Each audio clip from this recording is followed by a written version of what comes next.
जय गुरु जी महाराज, जय गुरु जी संगत जी।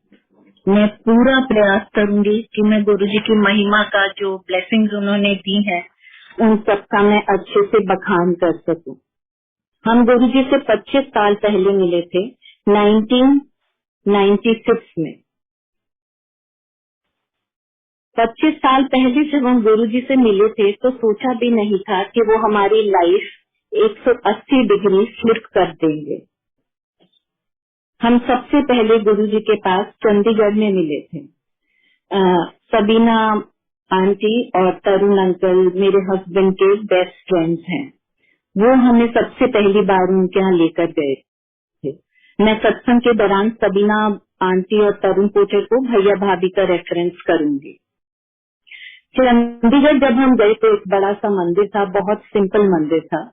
जब हमने वहाँ लंगर खा लिया और जब हम वहाँ से उठने लगे, गुरुजी ने हम दोनों की तरफ देखा और थोड़ा सा जोर के बोला, ये कौन है, किसके साथ आए हैं?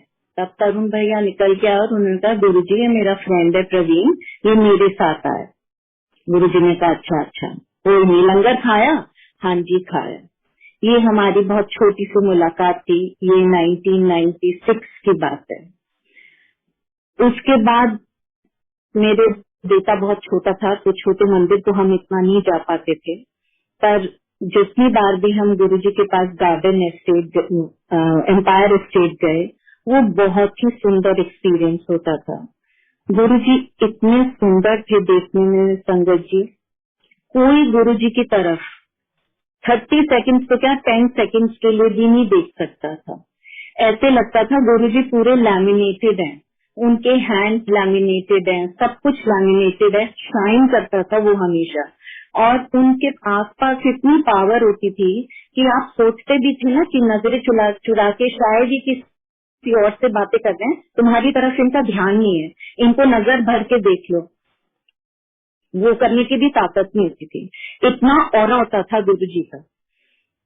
और जब भी गुरुजी के हम चरण स्पर्श करते थे, गुरुजी हाथ जोड़ते थे, हमेशा गुरुजी खुद से हाथ जोड़ते थे नमस्ते के जेस्चर में। हमारी सबसे पहली मीटिंग थी गुरुजी से जो आमने सामने की हुई। मैं, मेरी बेटी, मेरा बेटा, तब बच्चे छोटे थे, और मेरे हस्बैंड, हम चारों बाहर डिनर करने गए हुए थे।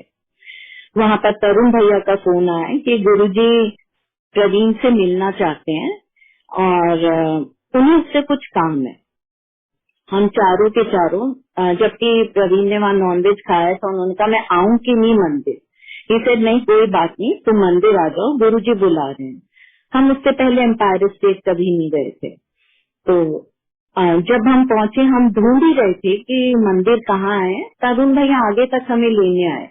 हमने कहा कैसे आप ढूंढ रहे हो हमें? कहते गुरुजी ने मुझे भेजा है कि वो आ गया है, जा बाहर से उसे ले आ। फिर हम एम्पायर एस्टेट में गए। हम गुरुजी वहाँ पर है ना कारपेट पे बैठे हुए थे कुछ संगत के साथ। सबसे पहला क्वेश्चन था वो प्रवीण के लिए था कि हाँ भाई तू मेरी शर्टें बनाएगा? मैं पंजाबी में बोलना नहीं आता, but Guruji used to always speak in Punjabi. Praveen ने कहा हाँ गुरुजी मैं बनाऊंगा। देन उन्होंने उनको कुछ फैब्रिक्स दिए और कहा कि वधिया सी शर्टें बनाए, सरोस्की लगा के बनाई। और फिर उसके बाद तुरंत बोला कि तू कब लाएगा, कब बनाकर लाएगा? उन्होंने कहा गुरुजी मैं जल्दी से जल्द कोशिश करूंगा। मेरी बेटी थी मेरे साथ, तो उन्होंने पंजाबी में ही पूछा। इंटरप्रेटेटर सबीना भाभी थी, क्योंकि मैं पंजाबी नहीं समझ पाती थी और गुरुजी बहुत जल्दी बोलते थे। तो सबीना भाभी, उन्होंने मेरी बेटी के लिए पूछा ये कहाँ पढ़ती है? सबीना भाभी ने कहा कि गुरुजी ये कॉन्वेंट ऑफ जीसस एंड मेरी में पढ़ती है। गुरुजी ने कहा ये स्कूल चंगा है, ऐसे ही पढ़ती रहे। इतने में मेरा छोटा सा बेटा 3.5 साल का था, वो बीच में से बोला गुरुजी मैं मॉर्निंग स्टार जाता हूँ। गुरुजी ने उसे स्माइल करके देखा और बोला कि मुंडा चंगा हैगा। संगत जी, इससे पहले जो मेरा बेटे को ब्रोंकाइटिल एस्थमा एलर्जी बता दी गई थी और इसको इतनी सीवियर वीजिंग हो जाती थी, अचानक जरा सा एक्सपोजर पोल्यूशन से हो, जरा सा एक्सपोजर धुएं से हो, इसको तुरंत बहुत वीजिंग हो जाती थी। हमें नेबुलाइजर खरीदने को कह दिया डॉक्टर ने। तब इंडिया में ऐसे जल्दी से मिलता नहीं था, वो भी सिंगापुर से इंपोर्ट करना पड़ता था। पर जिस दिन हमने गुरुजी ने ये कहा कि मुंडा चंगा है, उसके बाद कभी भी मेरे बेटे को वीजिंग, ब्रोंकाइटिस, अस्थमा, किसी की भी कभी कोई शिकायत नहीं हुई, आज तक नहीं हुई। वहां पर हमने चाय प्रसाद पिया, फिर उन्होंने मेरी तरफ देखा और फिर उन्होंने कहा पंजाबी में कि मैं क्या करती हूँ। सबीना भाभी रिप्लाई, मुझे फिर पंजाबी नहीं समझ में आई। सबीना भाभी ने कहा गुरुजी ये हाउसवाइफ है। उन्होंने मुझे देखा और कहा एनु कुछ काम करना चाहिए। मैं एक परफेक्ट होम मेकर रही हूँ हमेशा, जिसने अपने घर और बच्चों को देखा है। मेरे लिए इस बात का कोई मीनिंग ही नहीं था जब गुरुजी ने मुझसे कहा कि इसको काम करना चाहिए। फिर रोमा आंटी मेरे हस्बैंड को वहीं उसी दिन छोटे मंदिर में अलग से लेकर गई और उन्होंने कहा कि आपको पता है कि आपको क्या सेवा मिल रही है। इस सेवा को करने के लिए लोग कुछ भी कर सकते हैं, लाइन लगा के खड़े हैं और आपको गुरुजी ने खुद बुलाकर ये सेवा दी है। 10-12 साल बाद मुझे रोमा आंटी कहीं मिली और मैंने उनसे पूछा, आंटी आप मुझे पहचानते हो? शी सेड, आप उन अंकल की आंटी हो ना जिनको गुरुजी ने मंदिर बुला के शर्ट के ऑर्डर्स दिए थे? उस दिन मैंने कहा हाँ। कहती उस दिन गुरुजी ने ही मुझसे कहा था कि अनु दसो कि इसको क्या मिल रहा है जो बहुत कम लोगों को मिल पाता है। गुरुजी, मैं संगत जी हमेशा से भगवान कृष्ण को मानती आई हूँ, बड़ी भक्ति करती थी उनकी बचपन से ही। और विश्वास करना, ये रियलाइज करना कि गुरुजी भगवान है, आसान नहीं होता है। मेरे को उनसे मिलने के बाद गुरुजी मेरी ड्रीम में आए। गुरुजी बहुत बड़े स्टेज पर थे और वहां पर वो कृष्ण बनकर आए, पीले पीताम्बर वस्त्र पहन के और बांसुरी हाथ में लेके, और मेरे मुंह से उनको देख के आवाज ही ना निकले कि ये गुरुजी कृष्ण भगवान के रूप में। वो मुझे विश्वास दिलाने आई थी कि जिस भगवान को तू मानती है वो भी मैं ही हूँ। उसके बाद गुरुजी ने बहुत सारी शर्ट सेवा हमें दी, बहुत सारी शर्ट सेवा दी। उन्हें फिरोस्की का बहुत शौक था। उन्होंने कहा मेरी सारी शर्टों में फिरोस्की लगा के लाएं और उन्होंने अनगिनत शर्ट सेवा दी। मुझे लगता था कि गुरुजी इतनी कमीजों को क्या करेंगे, पर लेटर मैंने रियलाइज किया कि वो उनके लिए नहीं थी, वो हमारा भाग्य बदलने के लिए थी। वो हमारा भाग्य बदलते थे, वो शर्ट हमसे डिजाइन करवा के, हमसे बनवा के। उन्हें तो कोई जरूरत ही नहीं थी इन सब चीजों की। वो सिर्फ और सिर्फ हमारा कल्याण करना चाहते थे। एक बार तो गुरुजी ने छोटे छोटे पतले पतले स्टोल्स दिए पश्मीने के बहुत सारे और कहा कि चल प्रवीण अब इनकी शर्टें बनाकर लाए। संगत जी, प्यासा कुएं के पास जाता है, भक्त भगवान के पास जाता है, उसके द्वार पे जाता है। मेरे हस्बैंड को एक बार ऑफिस में थे, उनको 4 बजे दोपहर के गुरुजी ने किसी संगत से फोन करवाया कि गुरुजी तुमसे मिलना चाहते हैं। अब अजीब सा लगता है ना कि भगवान हमसे क्यों मिलना चाहते हैं। तो उन्होंने कहा कि अभी एम्पायर स्टेट मंदिर आ जाओ। गुरुजी अपने कमरे में थे, उन्होंने उनको अंदर बुला लिया कि मेरे ही कमरे में आ जाए। सर्दी की शाम थी, गुरुजी ने फुल स्पीड पे पंखा चलाया हुआ था और खुद एक शॉर्ट सा पतली सी टी शर्ट में अपने बेड पर बैठे थे। और जब प्रवीण अंदर घुसे, उन्होंने इशारे से कहा यहाँ कारपेट पर बैठ जा। कारपेट पर बैठाया, उन्होंने चाय प्रसाद पिलाई और समोसा खिलाया। एक शब्द भी नहीं बात की उन्होंने प्रवीण से, और ना प्रवीण ने बात की। वो तो बस अपना सिर नीचे करे, विद हिज हेड डाउन वहाँ बैठे रहे। उन्होंने एक बार गुरुजी को भी देखने की कोशिश नहीं करी कि गुरुजी क्या कर रहे हैं, उनकी तरफ देखते हैं कि नहीं देख रहे हैं। आधा घंटे गुरुजी ने ऐसे ही बैठाया और फिर कहा जाओ। ये एक बहुत ही डिवाइन एक्सपीरियंस था, बहुत ज्यादा डिवाइन एक्सपीरियंस। उसके बाद गुरुजी कभी हमें, मेरे बच्चे दोनों छोटे छोटे थे, मेरे पास कोई नहीं था बच्चे रखने वाला, कोई मेड वेड भी नहीं थी, हम कुछ अफोर्ड ही नहीं कर सकते थे तब। गुरुजी हमें इसलिए इनविटेशन भेजते थे, किसी संगत की वेडिंग पे जाना, सोशल फंक्शन पे जाना, क्योंकि हम नहीं जा पाते थे मंदिर भी, क्योंकि छोटे बच्चे ले जाना तब अलाउड नहीं था। गुरुजी ने हमेशा कहा कि मंदिर से सीधे घर जाओ। बस संगत जी इतनी बार उन्होंने भाभी और भैया, सवीना भाभी और तरुण भैया को हमारे यहाँ भेजा। हम बसंत कुंज में रहते हैं और हम शुरू से ही 9:30 बजे सो जाते हैं। वो जब भाभी भैया वहाँ से निकलते थे, गुरुजी कहते थे प्रवीण के घर होकर जाना है। भाभी कहती थी गुरुजी वो सो गया होगा, वो लोग बड़ी जल्दी सो जाते हैं। He said, नहीं, मैंने कह दिया ना वहाँ होकर जाना है। कभी वो हमारी बेल 1 बजे बजाते थे, कभी 2 बजे बताते थे कि गुरुजी ने कहा है कि यहाँ होकर जाना है, और फिर वो हमारे सामने रात को बैठते थे 2 मिनट और फिर चले जाते थे। संगत जी इसका क्या इंटरप्रिटेशन निकाले, मुझे तो नहीं पता कि क्या गुरुजी खुद ब्लेसिंग्स हमारे पास भेजते थे। एक बार तरुण भैया रात के 2 बजे आए और एक चावल के दाने जितना दिव्य प्रसाद लाए और कहा तुम चारों खा लेना। This is how he blessed अस। उन्हें पता है कि कब किसको रेगुलरली उनके पास अब जाना है। गुरुजी हमेशा कहते थे संगत से आते रहा करें, पर गुरुजी के समाधि लेने के बाद हमारा कुछ लिंक सा टूट गया, हम नहीं जा पाते थे और कभी हमारे मन में भी नहीं आया कि हमें मंदिर जाना चाहिए। गुरुजी का स्वरूप घर में था, बस उसी का ध्यान कर लेते थे। मेरी तबीयत बहुत खराब हो गई। ये बात है 2010-11 की।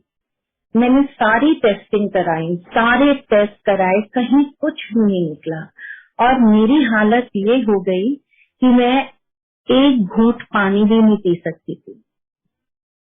मुझे हमेशा बहुत घबराहट होती थी और खाना खाए हुए तो मुझे बहुत दिन हो गए थे। मैंने 2 बार प्रोग्राम बनाया कि अब मैं मंदिर जाती हूँ, दोनों बार मेरी हिम्मत नहीं हुई। एक दिन मेरी डॉटर ने कहा आज तो घसीटो चाहे कुछ करो, आपको गुरुजी के मंदिर चलना ही। मैं गुरुजी के मंदिर गई, वहाँ जाके मुझे लगा मैं तो बिल्कुल ठीक हूँ। चाय प्रसाद आई तो मेरे मन में आया तुझसे तो कुछ खाया पिया नहीं जाता, क्या करेगी। मैंने चाय प्रसाद भी पी ली। उसके बाद लंगर नीचे हॉल में होता था, तब बाहर कहीं लंगर नहीं होता था, खाली नीचे वाले ही लंगर हॉल था, वहीं पर खाते थे। तो मैं वहाँ पर बैठी, मैंने बिना किसी हिचक के, बिना कुछ के पूरी 1 रोटी प्रसाद खा लिया। मुझे बड़ा अचरज कि मैं 2 फांक पपीते की भी नहीं खा सकती थी, ये मैं कैसे खा पा रही हूँ। और संगत जी बिलीव में मैं दूसरी रोटी प्रसाद भी खा सकती थी, पर मेरे मन में इतना डर था, मैंने वो रोटी प्रसाद एक ही खाई। उसके बाद धीरे धीरे मेरी तबीयत एक बार में गुरुजी ने ठीक नहीं की, क्योंकि उन्हें पता था कि इन्हें हर हफ्ते मुझे मंदिर में बुलाना पड़ेगा। मैं हर हफ्ते गुरुजी के पास जाती रही। ना मुझे पता कि मुझे क्या बीमारी हुई थी और ना मुझे पता मेरा इलाज क्या हुआ, पर मैं संगत जी बिल्कुल ठीक हो गई। 6 महीने में मुझे याद भी नहीं रहा कि मैं कभी बीमार भी थी। एक बहुत प्यारा सा इंसिडेंट मैं बताना चाहूंगी संगत जी। एक बार प्रवीण अब्रॉड गए थे तो वहाँ ड्यूटी फ्री शॉप से टोबलरन चॉकलेट लाए। तब वो यहाँ इंडिया में दुकानों पे नहीं मिलती थी, अब तो मिल जाती है। वो एक हफ्ते बाद ही कुछ ऐसा हुआ कि गुरुजी ने तरुण भैया को कहा कि प्रवीण को यहाँ बुला लो। वो नेल्सन मंडेला मार्ग है ना, जहाँ पर आज के प्रेजेंट डे मॉल्स हैं, वहाँ पर गुरुजी की 2-3 गाड़ियां लगी हुई थी। वहाँ पर गुरुजी ने कहा प्रवीण को यहाँ पर बुला लो। प्रवीण जब घर से निकलने लगे वो चॉकलेट उठाई। मैंने कहा इसका क्या करना है कि मैं गुरुजी को दूंगा। मैं तो बहुत ही एप्रीहेंसिव हो गई, डर गई, ऐसे कैसे कोई करना चाहिए, गुरुजी को आप चॉकलेट दोगे। बट ही सेड नहीं, मेरा बहुत मन है, मैं देना चाहता हूँ गुरुजी को चॉकलेट। मैं तो कुछ जवाब मेरे पास बना नहीं, वो चॉकलेट लेकर चले गए। वहाँ पर गुरुजी को उन्होंने वो छोटी सी चॉकलेट, गुरुजी महाराज, महाराजों के महाराज, उनको उन्होंने छोटी सी चॉकलेट दी and Guruji was so happy, delighted totally. He said Praveen तुम मेरे वास्ते लाए। तो मेरे लिए स्पेशली लाया है, बच्चों की तरह। ऐसे कोई भगवान होते हैं? ऐसे भगवान ना कभी देखे ना कभी सुने। मेरी बिटिया लास्ट सेमेस्टर था उसका ग्रेजुएशन का, उसके पास ह्यूमैनिटीज थी। गुरुजी ड्रीम में आए और गुरुजी ने उसे ड्रीम में इशारे से कहा मेरे साथ चल। बाहर कोई रिक्शा खड़ी थी, उसने बिठाया और पंजाबी में उसे जोर जोर के बोलते गए, जिसका मतलब ये था कि अपनी माँ को कह दे कि आगे पढ़ाई नहीं करनी है। और वो बार बार यही बात बोलते रहे, थोड़ी जोर से बोलते रहे। समझ में नहीं आया कि नौकरी वालों के बच्चे नहीं पढ़ेंगे तो किसके पढ़ेंगे, वो तो नौकरी करते थे। बिल्कुल नहीं समझ में आया। हमने सबीना भाभी को फोन में लाया कि अब हमें क्या करना चाहिए। उन्होंने कहा कि एग्जाम तो दे दो, लीव एवरीथिंग ऑन गुरुजी। अगर उन्होंने कुछ सोचा है तो सामने अपने आप आ जाएगा। संगत जी इससे पहले कि वो अपने एग्जाम दे, उसे बहुत ही अच्छी job as a program coordinator मिल गई संस्कृति केंद्र में, जो कि दिल्ली की सबसे बेस्ट एनजीओ। इसी दौरान मेरे हस्बैंड एक कंपनी के लिए काम कर रहे थे, 16 साल से वहीं थे। उन्होंने कभी जॉब बदलने की भी नहीं सोची, वो वहाँ खुश थे और 16 साल से काम कर रहे थे। और हम सोचते थे कि अब वो रिटायर भी वहीं कर होंगे।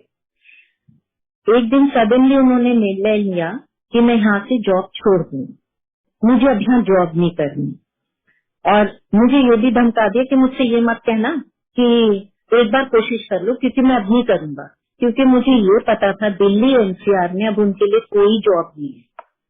अगर उन्हें जॉब करनी है तो दिल्ली छोड़ना पड़ेगा। एक उनकी राइवल कंपनी थी और राइवल कंपनी उनको क्यों जॉब दे? No option. हमने सोचा कि चलो हम बच्चों को यहीं छोड़ के, उनकी पढ़ाई यहाँ पर है, हम लोग बैंगलोर शिफ्ट हो जाएंगे। हमने सारी तरह की प्लानिंग करते रहते थे कि अब क्या करना है। परंतु चीफ प्लानर तो अपना काम कर रहे थे। चीफ प्लानर हमारे गुरुजी हैं। उन्होंने फोन करवाया उस राइवल कंपनी में कि मैं उनसे बात करना चाहता हूँ वहाँ के ओनर से। विद इन 10 मिनट वहाँ से कॉल आ गया, शाम की मीटिंग हो गई, हम वहाँ चले जाए। क्योंकि एक ही जगह ये काम कर रहे थे, कभी उन्होंने सीवी नहीं बनाया, अपना कुछ भी नहीं किया। ऐसी जेब में हाथ डाल के चले गए वहाँ पर। वहाँ पर उन्होंने कुछ नहीं पूछा, कुछ भी नहीं बात की।